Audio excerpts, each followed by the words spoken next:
خدا اپنی قدرتوں سے ظاہر ہے، وہ اتنا ظاہر ہے کہ اس سے زیادہ کوئی ظاہر نہیں ہے، لیکن وہ اتنا پوشیدہ ہے کہ اس سے زیادہ پوشیدہ کوئی نہیں ہے۔ کیوں؟ آپ مجھے بتائیں، اگر آپ کسی ایسے شخص کو اس دنیا میں لائیں جس کا یہ کبھی ایکسپیرینس نہ ہو کہ مرغی کے انڈے میں سے چوزا نکل سکتا ہے، اور آپ اس کو بتائیں یہ دیکھو یہ مرغی نے جو انڈا دیا ہے نا، اس کو ذرا توڑو، وہ توڑ کے دیکھے، اس میں ایک لیسدار مادہ نکلے، اس کا ایک کور ہو، پھر آپ اس کو کہیں کہ یہ جو انڈا ہے یہی مرغی 22 دن کے لیے اپنے نیچے رکھے گی یا کسی مشین میں ہم رکھیں گے، اس میں سے ایک زندہ مرغی اور نکل آئے گی چھوٹی سی۔ جس کو یہ ایکسپیرینس نہ ہو کیا وہ یہ ماننے کے لیے تیار ہوگا؟ نہیں مان سکتا۔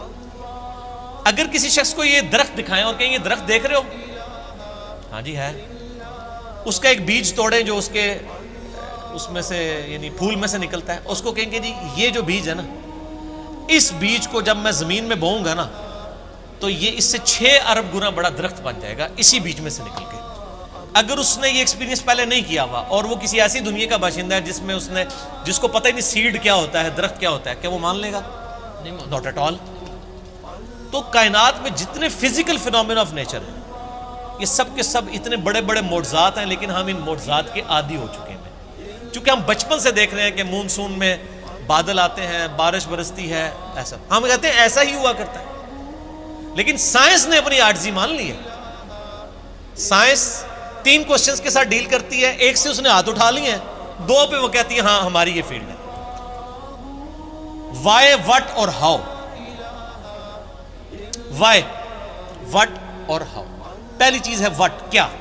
ہم کہتے ہیں زلزلہ آیا، کیا ہوا؟ زلزلہ آیا۔ سائنس سے جب پوچھتے ہیں کہ یہ زلزلہ کیوں آیا، وائی، تو وہ کہیں گے ٹیکٹونک پلیٹس کی ڈسٹربنس کی وجہ سے۔ جب ہم ان سے پوچھتے ہیں کہ یہ ٹیکٹونک پلیٹس جو ہیں یہ ڈسٹرب کیوں ہو جاتی ہیں، ان کا ٹائم فریم کیسے سیٹ ہوتا ہے کہ انہوں نے ابھی اسی وقت ڈسٹرب ہونا ہے، وہ کہتے ہیں یہ تو ہاؤ والا سوال ہے، کیسے؟ It is physical phenomena of nature, یہ قانون قدرت ہے، یہ ایسا ہی ہوا کرتا ہے۔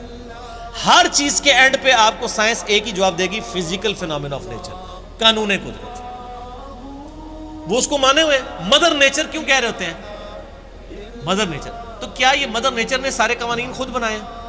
ہم جب کوئی ڈسکوری کرتے ہیں، لوگ پرانے زمانے کے لوگ نا، جب ان کو بتایا جاتا ہے انڈے سے چوزا نکلتا ہے، بس ان کا اتنا ایمان تھا۔ اب سائنس نے اور ترقی کی، انہوں نے کہا جی اس طریقے سے اس کے اندر زندگی موجود ہوتی ہے، یہ ہوتا ہے، یہ سٹیجز طے کرتے کرتے ایک خاص حد تک یہ آگے جاتے ہیں۔ اینڈ پہ جا کے جواب کیا ہوتا ہے؟ It is physical phenomena of nature. Matter کیسے بنایا؟ اچھا جی، matter can never be created not be destroyed, first law of thermo dynamics.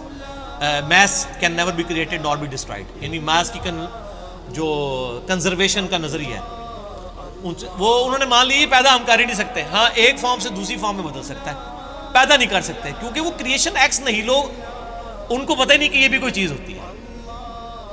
وہ کہتے ہیں بس سب کچھ تھا، اب آگے چلیں۔ ہم کہتے ہیں وہ سب کچھ تھا، اس سے پہلے کیا تھا؟ وہی چیز ہے، وہ جیسا ڈارون نے کہا ہے کہ میں جب بھی مور کو دیکھتا ہوں نا مجھے بخار چڑھ جاتا ہے، کہ جب یہ مور پر پھیلاتا ہے یہ اتنے آرگنائزڈ، کیا اس نے مور نے خود اپنے آپ کو بنا لیا یا اس کو کسی نے بنایا؟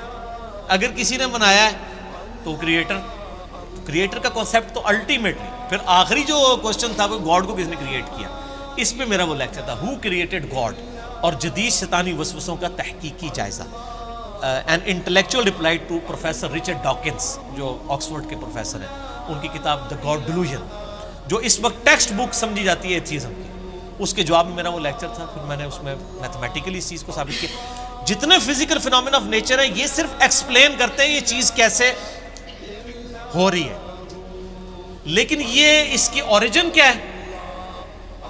سورج مشرق سے نکلتا ہے، یہ ایک انفارمیشن ہے، اس انفارمیشن نے سورج کو پیدا نہیں کیا۔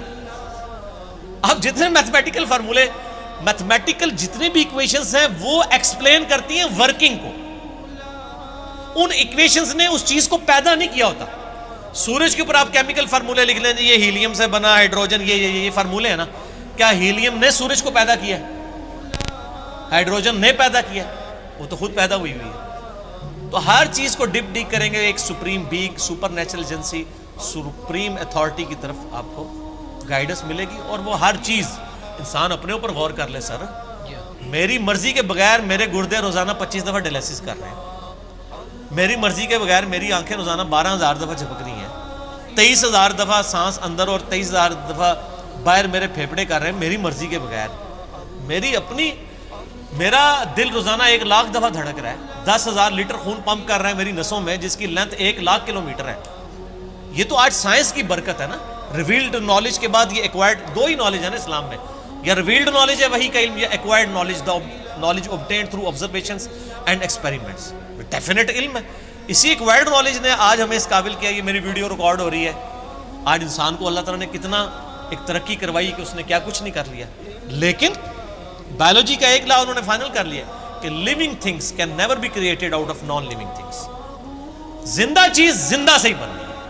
انڈا کوئی نہیں بنا سکتا سائنٹسٹ, سیڈ کوئی سائنٹسٹ نہیں بنا سکے گا, وہ درخت میں سے ہی لینا پڑے گا. اور درخت کہاں سے آیا ہے؟